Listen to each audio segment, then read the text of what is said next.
Is that an octopus in your pants, or are you just happy to see me? See what I did there? Go Red Wings! From Octopi Experts Woodward Sports. There's an octopus in my pants because the Red Jesus. Wings just saved the damn city.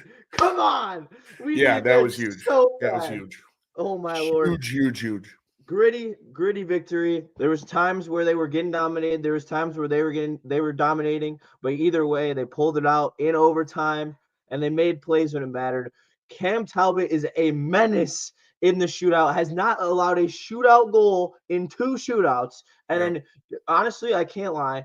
I'm one of those people when I like say some shit about someone, they always come back and they prove me wrong. So like JVR steps on the ice and I can't lie, I'm like, dude, what is JVR doing on the ice?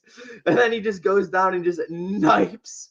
It was fucking Spenny, take it away. Come on. Absolutely nasty shootout winner from JVR. You had the Graybush, stepping up and really taking care of business there after Larkin and Raymond really didn't get too good of shot opportunities in the shootout, but it's all right.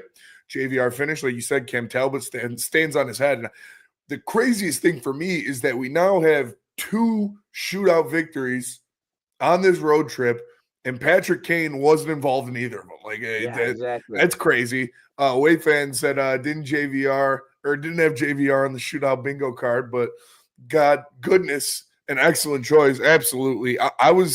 I didn't know where he was going to go. I thought maybe he goes Casper, but he gave it to JVR. I was thinking about Casper. Yeah. Because he had the couple gross moves in their exhibition game and then the preseason. Like I like to see it, but however JVR gets it done, that's all we can ask for. Guarantees a successful road trip. One of the things that we talked about last year and going into this season was they struggled on the road time after time, especially games that they were supposed to win. Like we always go back to 2 years ago when they were chasing a playoff spot and they lost on the road to the Coyotes. And that was kind of the turning point of the season because it was so late in the year and it was a game that you had to have. And then you finish just outside of the playoffs on a tiebreaker. Like that was the game. Like that was a gimme game. This was a gimme game. You played the Sharks. You had to have it. You found a way to win. You go 3-1. You're guaranteed to go at least have a winning record with 3 wins and 2 losses if you lose to Vegas. I think, we'd all be happy if we beat Vegas. However, the tread's coming off the tires on this Wings team, and you could see it. There was points in this game where you could tell the young legs were really pushing this Wings team to the brink. Yeah, and I'm trying to fix the tweet, but I can't. You put 2-1. Never mind. It was 3-2. The Red Wings won in the shootout. That's all right. But you love to see that they got this win in San Jose, like you said, because you're going into Vegas to end this road trip, and that's one of the toughest teams in the NHL with probably the best line in the National Hockey League out there, and you're still down Patrick Kane. But listen, these guys have been playing well. Dylan Larkin continuing to do his thing, and shout out to Lucas Raymond. It looks like he's healthy. It looks like he is back to being Lucas Raymond. He's making plays. He is being aggressive when it comes to protecting the puck and taking the puck away from people. And obviously he had that snipe bar down for the first goal of this game. So shout out to Lucas Bar Raymond. Mexico, come on. I was literally getting so hyped. He beat that first guy. I stood up and he went bar down. I was like, oh, come on. Dude, DeBrincat stays just getting A++ opportunities. He's going to have a big year if he continues to get looks at the net like he has so far in this season.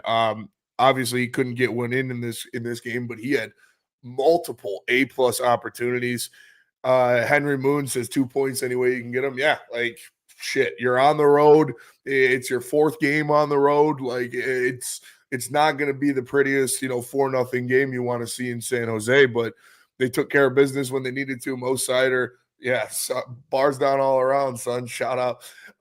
Mo Sider with a great goal as well, his first of the season. So you like to see it. You like to see it. And now you go into Vegas, and I don't want to say like whatever happens, because you obviously still want to win the game. But this is a huge 2 points to get here to go into Vegas. If you do end up losing, then it doesn't hurt you as bad.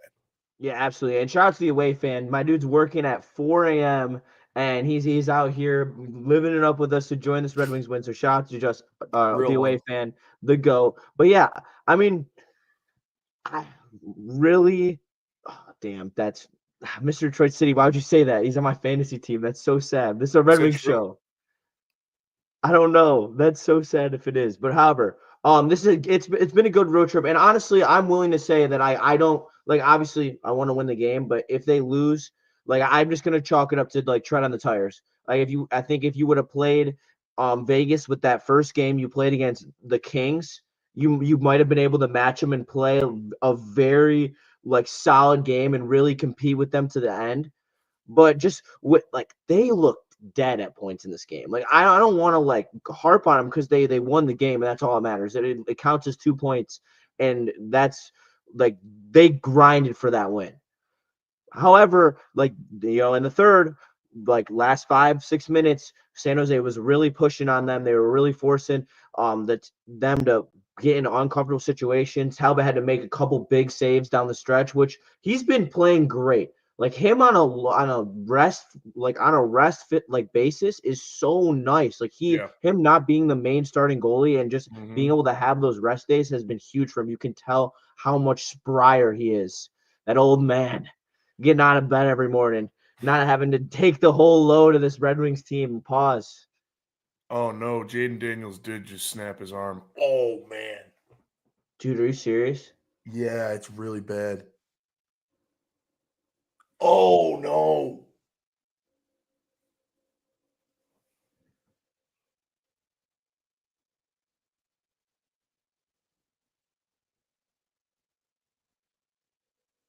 Oh shit. Oh my god. Spenny.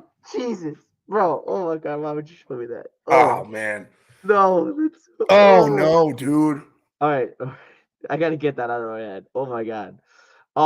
Yeah, and Oh my like god. DeBrinket's been scoring and he's been hot, but at the end of the day, like he's still not up to like his standard. Like, and I think if you asked him that, he would tell you that he leads the team in shots. He's got over 7 shots a game, and he's missing chances where Yeah. I would bet if you asked him about his 3 chances in overtime, I bet he would tell I should have buried one of them. His breakaway, he just missed. I mean, also, like shout out to Ned. He played a great game. The Red Wings were He did. peppering him with shots all night. Grade A opportunities, good bing bang boom plays, and he was stopping all of them. Ned played out of his mind.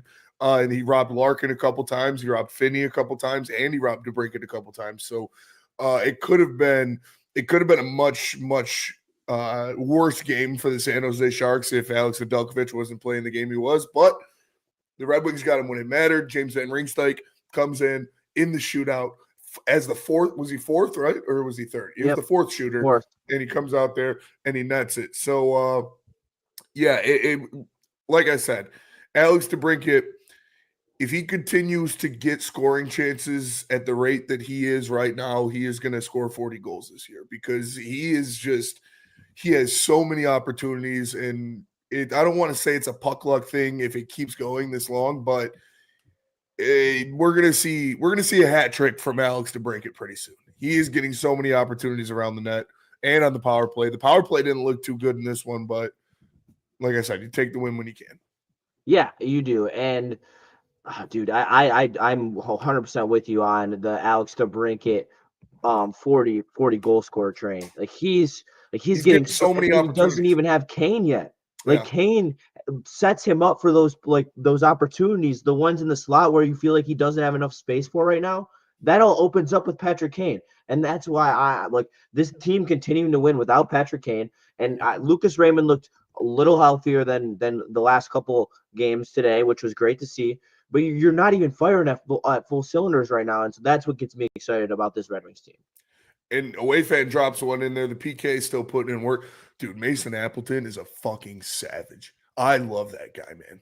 I love that guy. Dude, he is grit personified. He's grit personified. And him and Rasmussen on that penalty kill, man, is crazy. I was very confused why JT Compher was seeing ice time in overtime, but he texted me and I was like, dude, I was thinking the same thing. I'm like, I turned to Mads because she could tell I was like, and she's like, what's wrong? And I was like, I don't know why he's on the, and then he walked that guy, and I was like, no, this is not happening. It's not. He's walking down the slot. And I'm like, this is not happening. And then obviously he screws up when he tries to walk the goalie. But yeah, Mason. Hey, sorry, real quick. Brad McGuire in there, 9611 says Berger is fully engaged. Got to give him his flowers. Yeah, Jonathan Bergeron's been playing great. He really we has. said it last game. He really has come in. He's been physical. He's made the tough plays. What we have criticized him for, where he's a pop goal. He was a pop goal scorer. That's what we kind of called him, is a goal here and there randomly, but he'll miss a bunch too. This year he's gotten better defensively. He's playing more of a 200-foot game. He's getting pucks deep. He's making the right plays. He's getting physical. Yeah. I can't say anything wrong about Bergen right now. I mean, hopefully it's increasing the trade value a little bit. I mean, it helps. It definitely helps, and that puts his stock up. And like you said, like you see Bergeron being more physical. You see guys like Soda and even Rasmussen being more physical. And I think you look at the additions. Obviously, when he was here, Michael Brandt-Zegnigaard, a very physical young player. You have Emmett Finney, who leads this team in hits, a very physical young player. You bring in guys like Mason Appleton and JVR that are going to muck things up and throw their bodies around. The additions to this team is forcing the other guys to be more physical, whether it's Elmer or whether it's Comfer or whether it's Bergeron. Like, you see how these other guys are playing. You see how the young guys are coming in here and immediately being physical and hitting people. Like, it's forcing you to play like that because you see everybody else around you getting in on back checks, fighting for puck battles, really using their body to make things happen, and it's helping everybody else play that way too. Yeah, and another guy who's showing more flash is Elmer Soderblom. I like what I'm seeing from him. He's feeling more confident with his offensive game, which is what he's known for. For his size, like, he's always been known for having some pretty silky mitts. And what we saw from him today, especially working down in those corners, he's so big, and as he's learning, hopefully from guys like Comfer and Kopp who've made a living on body position in corners over their careers. Like him finding his way, navigating bodies and corners has been so improved. He's playing great. He's getting opportunities. I'd love to see him continue to develop. I think he's just going to sit on that fourth line for his entire career. Maybe goes up to the third line. However, I do think he's just a skill bottom six guy, but you got to get more out of him out of the physicality. Like, he's still just not like reaching his full ceiling in terms of hits. And in the away fan, I'm rocking my Lucas Raymond jersey, my boy. Dude, I still haven't gotten my Centennial jersey. I can't. Dude, really? Yeah. That's literally insane. They emailed me back and they were like, yeah, even though you were on the pre-order list, you'll get it at the end of October. October's over. Where's my jersey? But okay, yeah, that's criminal. Yeah, no, you're right. Soda needs to obviously be more physical. And like, again, even with Soda, who was the big guy on the team, the big forward on this team before this year? It was Michael Rasmussen. So Soda learning how to play as a big forward in the league from Michael Rasmussen, he's not going to be the most physical guy. But you bring in a guy like James Van Riemsdyk, who throws his body around. Obviously, he's not as big as those guys, but he's still a big physical forward. And he is helping lead those guys. He is making sure that the pussification of the Red Wings bottom six is just completely uprooted. And that's what's happening with JVR and with Appleton. So, Soda, you still need to see him throw his body around a little bit more. You still want him to be more physical. But I like what I'm getting out of him. I like where he's at. I like where the production you're getting from him. And like you said, you're starting to see his offense open up a little bit. You're starting to see the hands flash a little bit. And with that, I think he'll get even more confidence. When he puts one in the back of the net, then we'll see him start battling a little bit more because now he's feeling good. Now he's playing well. And then you start throwing the body in there. And speaking of throwing the body, we had two wrecking balls out there today, and they deserve some credit. Edmondson and Sider were running around on these San Jose Sharks, and they were hunting. And I loved seeing it. Both of them are playing such free hockey. They did carry a lot of the ice time in the third period. I did notice McClellan did sit ASP for a little bit in that third period late in the game.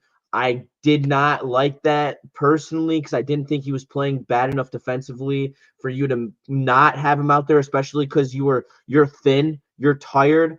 Taking someone out of the rotation, I don't think benefits the rest of your core, and I think that's why we had the mental mistake that led to their goal because that was just miscommunication, mispicking up guys in front of the net like that. That's a baseline defensive foundation that you have to have, and I think that's because they were tired. I'm not going to grill McClellan over deciding to sit his young defenseman. However, I don't agree with it, and I think that even so, you got to allow him to be out there to be able to grow, regardless of how you feel he was playing. But I didn't feel like he was playing bad enough. He was playing physical. He was making plays with the puck. Yeah, I liked what I saw at ASP. I don't know if it was his play that made the decision. I think it was just what the Red Wings needed at that moment was more defensive inclined defenseman, and with I'm trying to make you can't make an excuse for it. I don't know. I don't get it. I don't understand it either. Because what you're gonna put Aljo out there instead of ASP? Like, is it that big? Yeah, of like a difference? Harmonic was playing over ASP, and like I'm just Yeah, like, like Harmonic is not good. But whatever, it worked. Something must have happened. Todd McClellan must have seen something that we missed or that we are overlooking that he and he made still him went out and sit his showed out young in overtime. defenseman He still down. had a good overtime. He went out there and He played a did. good overtime. He made a couple of chances. They were resting ASP for overtime. Adam Kerr says, I mean, I don't know about that, but hey, could be the case. Yeah, I mean, probably not, but he's going to be a weapon in overtime for a while, man. I Sure, love dude. that. Sherratt also, I don't know what has been up with Sherratt the last couple of games, but he's feeling so confident with the puck. I've never seen him make like back turns and like try to like be offensive in the offensive zone before like this last 3 game stretch where he's with ASP. But he's been out there buzzing around, and I've been like, I okay. fucking love Ben Sherrod, dude. I swear I love Sherrod. Like I hope he's just our fourth or our third pair defenseman for the next like 3 years and then retires. But yeah, he's playing with ASP. That's what's got him feeling good. He's playing with this little freakish Swedish kid. And he's like, damn, look at him. I want to do some little turns, little stick work, get it on the offense. Like, oh, that's how you play defense, huh? I think you're watching like I'm trying to think of something to explain it, but like when a young puppy gets around like an old dog, like you got this old dog that's been 15-year-old dog that's just laying around the house all day. You're like, all right, whatever. So you get a young puppy and it comes in and it's nipping at him and it's chirping in his ear, and then the old dog gets up and he's moving around like. ASP's making Sherratt have fun again, playing with this kid, and it's a good pair, man. They should do a sitcom. I'd watch it. Yeah, I would as well. And Adam Kerr brings up a great point. Appleton, when he does finally move back down to the bottom 6, is going to shore up that bottom 6 so much. And Huge. you're going to be able to take out, a Confer, Bergeron, Rasmussen, whoever you're not feeling. And then on top of that, like there has been mentioned in the chat as well, the Griffins are undefeated, the only team remaining in the AHL that is undefeated. And it is due to the fact that Mazur is absolutely playing unbelievable hockey. Lombardi has so many apples. He could be at an apple orchard. We have Kosa, who is just stopping everything. He's got under a 2-point goals against average. I mean, like they are, and then Danielson just got healthy, just starting to get back in the lineup. He's producing as well. So I mean, none of those guys are even guaranteed to stay down there. Also, MBN had an assist in the last game as well. Going down there and seeing him produce is good to see as well. I do think we're going to see him soon, as well as Danielson. It's just a matter of time. I think it is a matter of time. And we talked about like the trade package that you would probably have to make to get some of these guys up here for good, because Grand Rapids already has a lot of veterans down there, and you can't have I don't know the specific number, but there's only a certain amount of actual veterans when you have I believe it's 4 that have you like over 100 games played or something like that, or some or more than 100 or less than 100, I think. But after you have a certain amount of games played in the NHL, you can only have a certain amount of those guys on your team in the AHL. And Grand Rapids already has too many. So it's not like we could just send some of our older guys down to the AHL and call the kids up. You're going to have to free up some spaces. You're going to have to, when we talked about JT Compher, Jonathan Berggren's doing a lot right now to help his stock. I think Stevie's going to make a move to get rid of some of these older middle of the pack veterans so you can free up some space for a Danielson and a Mazer or an MBN or whoever you want. And I think Berggren's doing pretty good job selling himself right now. Yeah, he is. He's playing physical. Like if I was like the Pens that would make sense that there would be interest. He's 24. He's showing some light flashes, I would say. I'm trying to find the answer to your question as well, and because I am interested. I can't lie. I can't find it. Whatever. If anyone in chat knows, some chat maniacs. The AHL veteran rule limits a team to dressing a maximum of 6 skaters who have played more than 260 professional games. With those 6, no more than 5 can have played over 320. Okay. So you can only have 6 veterans, which are a player who is 25 and older and has 260 professional games. Oh, see that you learn something. We learn something new every day. Yep.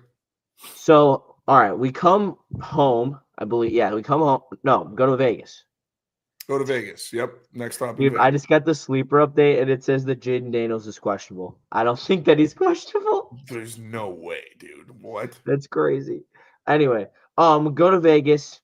I'm assuming it's gonna be Gibson. It seems like they're pretty chilling with their rotation now. Would you agree? It's gonna be Gibson. Yeah. They're it's gonna be Gibson. I mean, do you think they stick with Hamonic as well? Probably. They'll probably finish out this road trip with the guys that they got, and then when's their next game after that? Because hopefully Patrick Kane can play that one. Do they play in a back-to-back? I don't remember. No, I don't think so. No, yeah, Tuesday. They got to fly back across the country. Tuesday at 10 is the Vegas game. They don't play till Friday. Ooh. Play the Rangers. Rangers on Friday. Okay, so Patrick Kane should be back for that. Yeah. He'll definitely be back by Sunday though, because they play the lot. Docker, is he hurt? No. He was out there? I didn't know. No. Hamonic's been playing in his spot. Yeah, that's why. Okay, I wouldn't mind after the road trip. Do that little flipperoo. Give me back Bernard Docker. Hamonic can go take a hike, and then hopefully Patrick Kane will be good to go by Friday. But he'll definitely play on Sunday though. They play the Hawks. They play the Hawks on Sunday. He'll definitely play in that game. Hawks on Sunday. Oh yeah, he's for sure playing that. But going into Vegas, man, this is going to be a tough one, like you said. Dude, probably they're red hot too. Probably going to be Gibson and net. They are a red hot team. They're one of the. I think they're the Stanley. I think they should be the Stanley Cup favorite. They're my favorite to win, especially with the Panthers' injuries. Yeah, and like I said, they probably got the best line in the NHL. So that first line of the Detroit Red Wings is going to have its work cut out for them. And they've been just as hot. They've been the top 5 line in the NHL as well. So Larkin's going to need to continue his play. 11 games. That's insane. What? Eichel's got 19 points in 11 games. Yeah. He's absolutely lighting it up. Yeah, he's gross. 8 goals, too. Holy crap. And you're going to need Bill Larkin to match that energy. He's going to have to go captain for captain with him. And he's got the ability to. Like, he absolutely can. Because I can't wait to see the match and physicality. Like, the match and physicality. Like, this Vegas team's a veteran physical team, especially led by Jack Eichel. Buffalo for sure. Yeah, we got to pull a Vegas and get Tage out of Buffalo. Yeah, that would be very nice, dude. Tage Thompson's so good. All right, here we go. Question. We got Larkin, King, and Raymond, Gibson, or Talbot in goal. Damn. I don't know what he's saying by that one. Yeah, why'd you pick that one? I don't know. I was trying Gibson to or answer the Talbot question. and goal, Cider and he sounds 100%. Listen, That's like the meme you put on my all my tweets. You're like, yeah, I "Oh, already know I'm that. sorry that happened," or "I'm good, congrats." Um, Dylan Larkin has been playing out of his mind. Dylan Larkin has been playing by far the best hockey of his career so far to start this season. He's going to need to continue to do that. He is going to need to go out there and like you said, match the physicality of Eichel just the playmaking. Like this isn't going to be a 1-1 game. This isn't going to be a 1-0 game. Yeah. You're going to have to put at least 2 in the net if you want a chance of winning this one. So that first line is going to have to keep the production going. Emmett Finney has been lights out so far as well. Who got the assists on the Raymond goal? I didn't see. On Did the Larkin Raymond get a goal, it point? was Cider and Larkin, I think. Nice. Okay, so Larkin with another point in this one. Yeah, you just got to keep the energy, keep playing the way he is, and obviously that is a tough thing to ask on the last night of your road trip against the red hot Vegas team at home. But No, I'm not you got to go putting out there Austin Watson. and take care of business.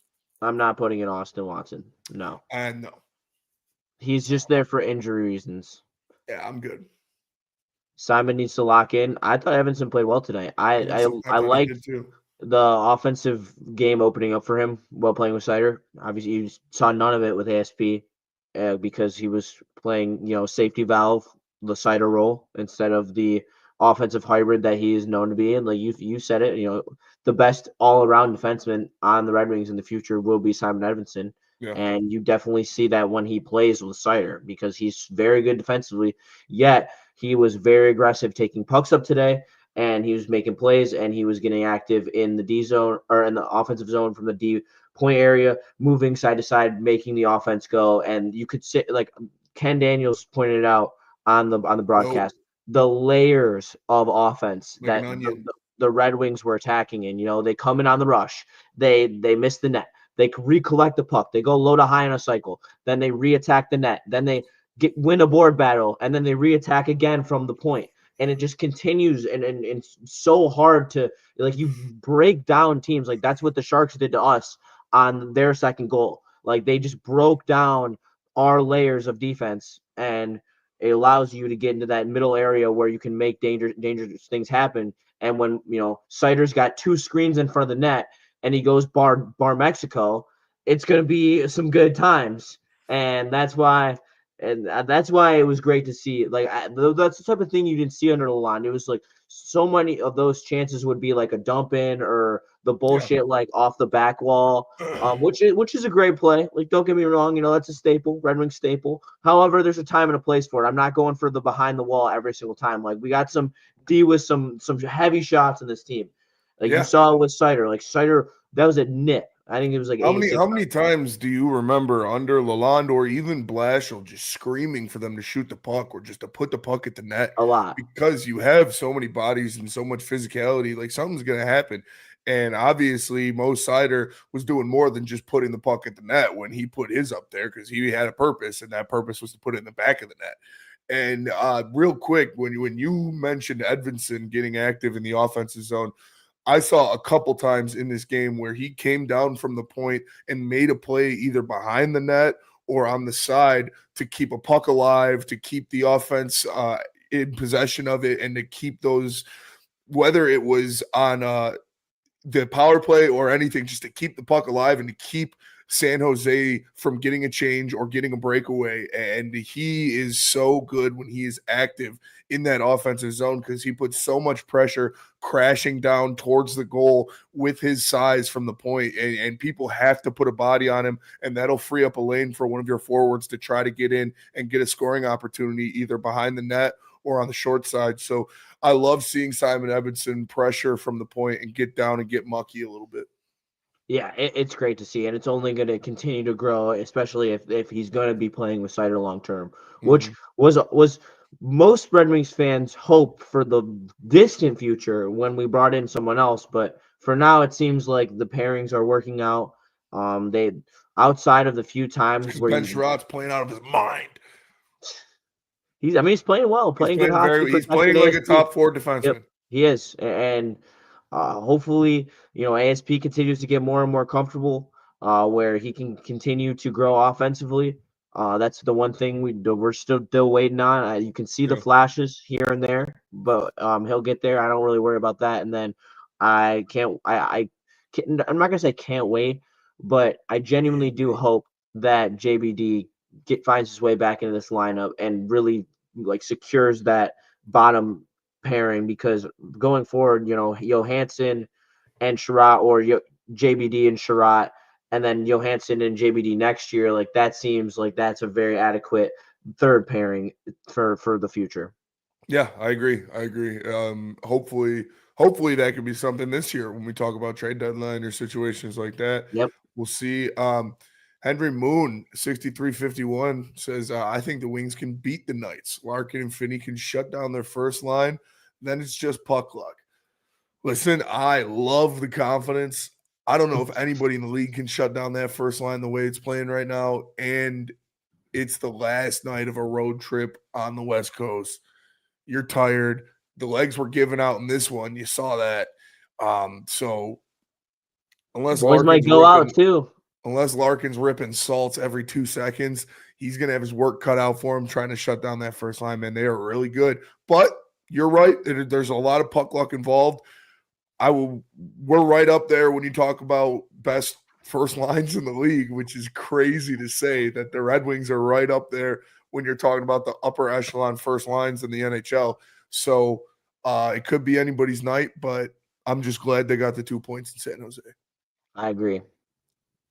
Anything else, Spenny? No, dude, I'm tired, man. That Lions loss took a lot out of me. Yeah, it did. But thankfully, the Red Wings restored some of the energy that we lost today. Saved the day, in my humble opinion, because if they would have lost to, they're a sneaky good Sharks team, but if they would have lost to the Sharks, I would have been extremely disappointed. So thank you guys for tapping in. Woodward Wings post-game shows. Dude, I don't know. Probably Wednesday morning post-game for Vegas. 10 a.m. game. 10 p.m. When game. Is that? Was 10 p.m. Tuesday. 10 p.m. on Tuesday is the game. We could do a Wednesday. You want to do a pregame show? We could do a pregame show, or we could do 9:30 action, or we could do a Wednesday. Or we could do Wednesday morning and do a postgame. Are you going to be in? No, let's do a pregame. Okay. All right. No, I don't know. We'll figure it out. We'll figure it out. We'll keep you updated. We're going to get a show. Woodward Heavyweights. Yeah. To figure out when we're doing it, because Spenny will tell you on there. Thank you so much. We'll catch you in the next one. From Justin, from Spencer. We'll see you. Peace. Oh.